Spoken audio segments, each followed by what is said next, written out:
Good afternoon students. આજે ઘણા દિવસ પછી આ વિડીયો હું લઈને આવી છું, કારણ કે થોડીક તબિયત સારી નહોતી એટલે. બરાબર, આપણે લાસ્ટ વિડીયો ઇંગ્લિશની જોઈ હતી. આ વિડીયો હું બીએની લાવી છું, જે બાકીના ક્વેશ્ચન આપણા બાકી રહી ગયા હતા સેક્શન એના. બરાબર, તો એ મેં આ વિડીયોમાં કવરઅપ કર્યા છે.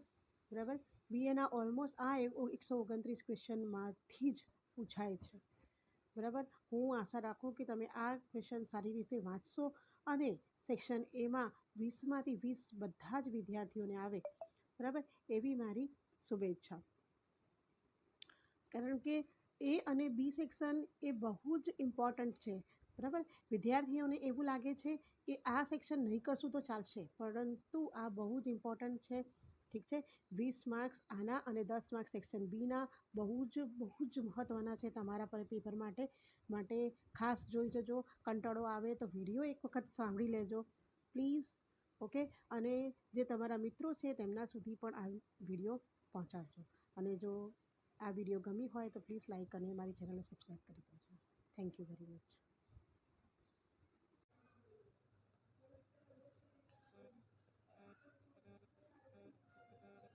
આજનો પહેલો ક્વેશ્ચન છે 76 નંબર. કઈ જામીનગીરી બહાર પાડવાનો ખર્ચ ઓછામાં ઓછો આવે છે? બરાબર, તો જવાબ આવશે ડિબેન્ચર. 77 નંબરનો ક્વેશ્ચન, સેબી કયા કાયદાથી અસ્તિત્વમાં આવી?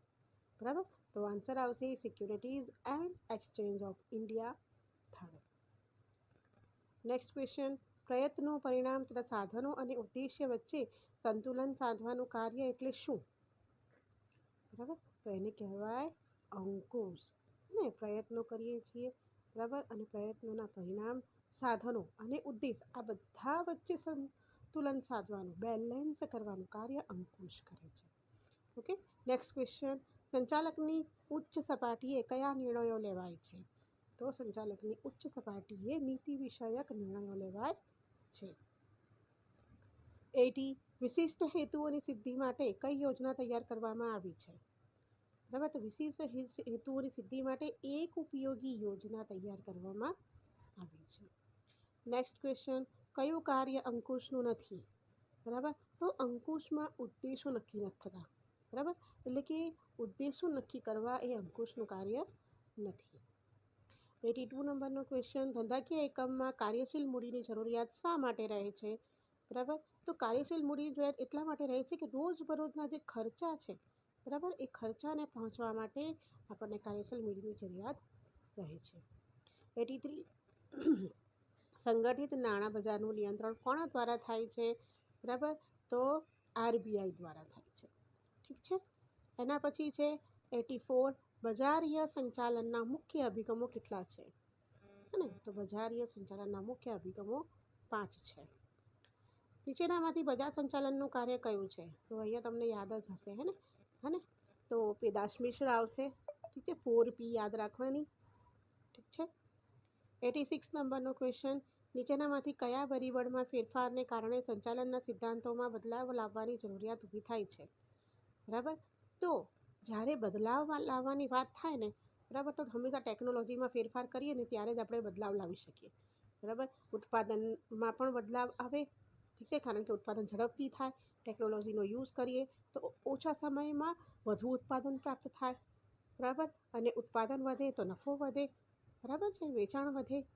ઠીક છે, તો આ રીતે ટેકનોલોજીમાં ફેરફાર લાવવાથી સંચાલનના સિદ્ધાંતોમાં પણ બદલાવ લાવવાની જરૂરિયાત ઊભી થાય છે.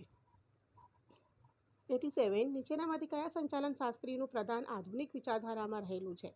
બરાબર, તો સી કે પ્રહલાદ એ આધુનિક વિચારધારામાં એમનું પ્રદાન રહેલું છે.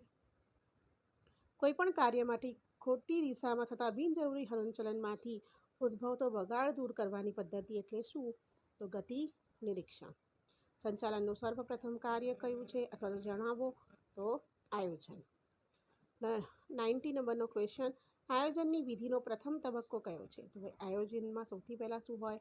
તો ભાઈ ઉદ્દેશો નક્કી કરવાના, એટલે કે હેતુ નિર્ધારણ.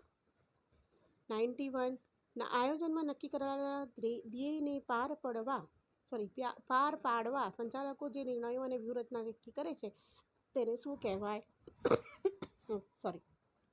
અંદાજપત્ર કહેવામાં આવે છે.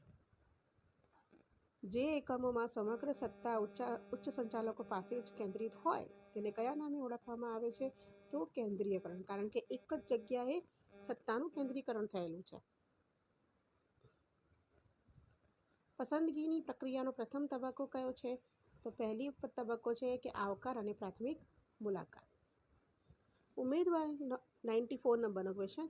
ઉમેદવારની અરજી મળવા સુધીના કાર્યને શું કહે છે? તો ભરતીનું કાર્ય કહે છે. 95. ઉમેદવારની આવડત કઈ કસોટી, અહીં કી લખ્યું છે, કી નહીં પણ કઈ કસોટી દ્વારા નક્કી થાય છે? તો ધંધાકીય કસોટી દ્વારા ઉમેદવારની આવડત નક્કી થાય છે. કર્મચારી વ્યવસ્થા એ સંચાલનનું કેવા પ્રકારનું કાર્ય છે? તો કર્મચારી વ્યવસ્થા એ સંચાલનનું સંચાલકીય કાર્ય છે. ઉમેદવારનો સ્વભાવ અને આત્મવિશ્વાસ જાણવા કઈ કસોટી લેવાય? બરાબર, તો આન્સર આવશે મનોવૈજ્ઞાનિક કસોટી, કારણ કે સ્વભાવ અને આત્મવિશ્વાસ એ મનને લગતી વાત છે, હે ને? તો એમાં મનોવૈજ્ઞાનિક આવશે. દોરવણીમાં હુકમો, સૂચનો, માર્ગદર્શન અને શાનો સમાવેશ થાય છે?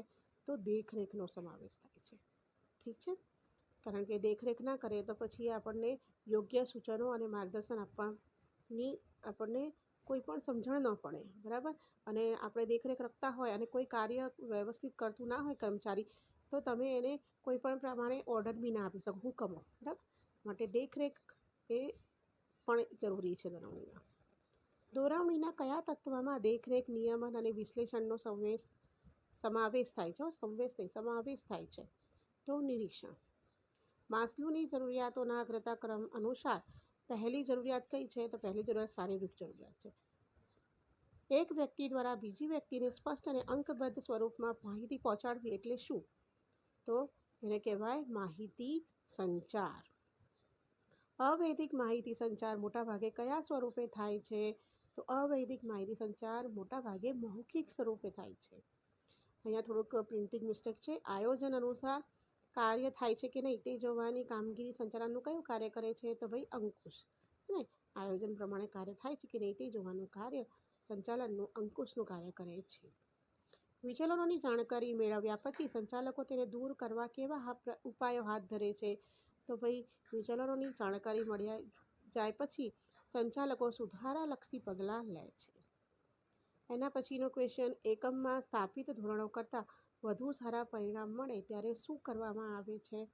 તો ભાઈ ધોરણોને સુધારીને ઊંચા કરવામાં આવે છે, એનો દરજ્જો ઊંચો કરવામાં આવે છે. ચોખ્ખી કાર્યશીલ મૂડીના ખ્યાલના સંદર્ભમાં નીચેનામાંથી કયું વિધાન સાચું નથી? હા, આન્સર આવશે ધંધાકીય એકમની તરલતાની સ્થિતિ દર્શાવતો નથી. 107 નંબરનો ક્વેશ્ચન, કાયમી મૂડીના સંદર્ભમાં કયું વિધાન સાચું છે? તો ભાઈ તરલતાનું પ્રમાણ કેવું છે? નજીવું છે, અને કાર્યશીલ મૂડી વધારે તરલ હોય. કાયમી મૂડી છે ને, બરાબર, એમાં તરલતાનું પ્રમાણ નજીવું જોવા મળે છે. 108 નંબરનો ક્વેશ્ચન, એક વર્ષ કે તેથી ઓછા સમય માટે પાકતી મુદ્દત ધરાવતી કામગીરીનું નહીં પણ કામગીરીઓનું બજાર એટલે નાણાં બજાર. કોમર્શિયલ બિલના સંદર્ભમાં કયું વિધાન ખોટ છે?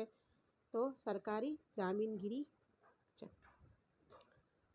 1956ના જામીનગીરી કરાર દ્વારા અન્વયે શેરબજારોએ કોની મંજૂરી મેળવવી પડે છે? તો શેરબજારોએ કેન્દ્ર સરકારની મંજૂરી મેળવવી પડે છે. ડિપોઝિટરોએ તેની કામગીરી શરૂ કરતા પહેલાં કોની પાસેથી નોંધણીનું પ્રમાણપત્ર મેળવવું પડે છે? નોંધણીનું પ્રમાણપત્ર સેબી પાસેથી મેળવવું પડે છે. વ્યક્તિત્વ વેચાણમાં વેચાણકર્તા કયું કાર્ય કરે છે? તો સંભવિત ગ્રાહકને પેદાશનું નિદર્શન કરે છે. 113 એટલે કે 113 નંબરનું ક્વેશ્ચન, વેચાણ વૃદ્ધિની પ્રયુક્તિઓને કારણે કઈ પરિસ્થિતિનું નિર્માણ થાય છે? તો આન્સર વેચાણ વૃદ્ધિના કારણે વેચાણ વૃદ્ધિની પ્રયુક્તિઓ આપણે કરીએ છીએ એના કારણે ગ્રાહક પેદાશને ખરીદવા માટે તાત્કાલિક પ્રેરાય છે. વધુ પડતા જાહેરાત ખર્ચને કારણે શું થાય છે? તો વધુ પડતો જાહેરાત ખર્ચ થાય, નોર્મલ છે, તો ઉત્પાદન ખર્ચમાં વધારો થાય, અને ઉત્પાદન ખર્ચમાં વધારો થાય તો પેદાશની કિંમતમાં વધારો થાય. તો જવાબ શું આવશે? પેદાશની કિંમતમાં વધારો થાય છે. જાહેર સંઘર્ષમાં ધંધાકીય એકમ કે પેદાશ વિશે બધા જ સહભાગીઓ સમક્ષ હકારાત્મક વલણ ઊભું કરવાનો પ્રયાસ કરવામાં આવે છે. તો અહીંયા આમ લખ્યું હશે કે ભાઈ વિધાન સાચું છે ખોટું છે, બરાબર.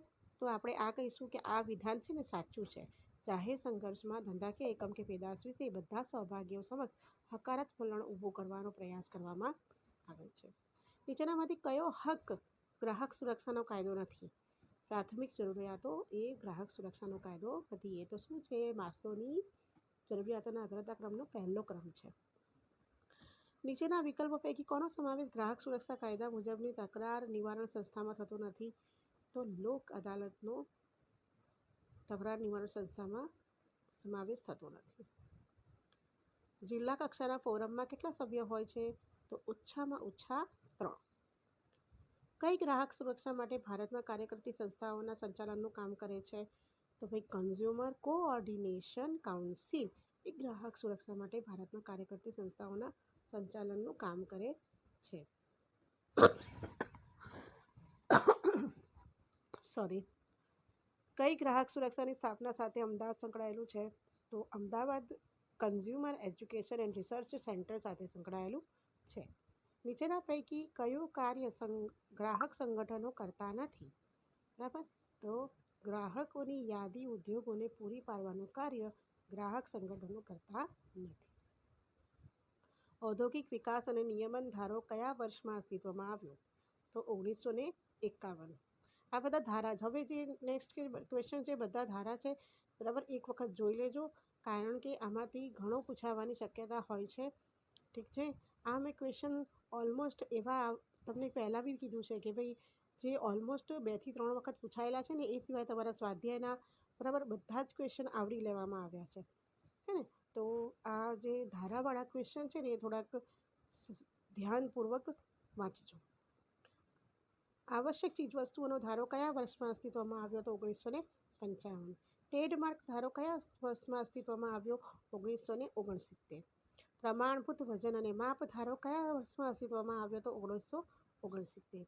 ભારતીય ચલણ રૂપિયાને કઈ સંજ્ઞા આપવામાં આવી છે? તો આ તો આવડશે જ, હે ને. રૂપિયાનો સિમ્બોલ. વિદેશી હુંડિયામણ માટે ભારતમાં હાલમાં કયો કાયદો અસ્તિત્વમાં છે? તો ફેમા.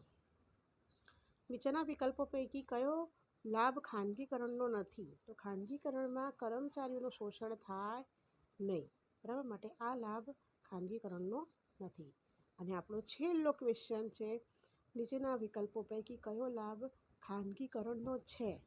હે ને. તો એમાં આવશે ગુણવત્તા નહીં પણ ગુણવત્તાયુક્ત વસ્તુ કે સેવાઓનું ઉત્પાદન. અહીંયા મેં તમને 129 ક્વેશ્ચન બીએના કરાયા છે. ઇન્શાઅલ્લાહ આ 129ની બહાર હું માનું ત્યાં સુધી 90% નથી પૂછાતું, બરાબર. અને મારા માનો તો આ એટલા 129 ક્વેશ્ચન કરશો ને તો 20માંથી 20 માર્ક્સ ક્યાંય નહીં જાય. તો પ્લીઝ હવે વધારે દિવસ નથી, આ 129 ક્વેશ્ચન વાંચી લેજો, બરાબર. આગળની વિડીયોમાં જો આ વિડીયો પહેલી વખત જોનારા વિદ્યાર્થીઓ છે, બરાબર, તો આગળની વિડીયો ઓલરેડી છે, તમે એ બી જોઈ લેજો, બરાબર. Total 5 video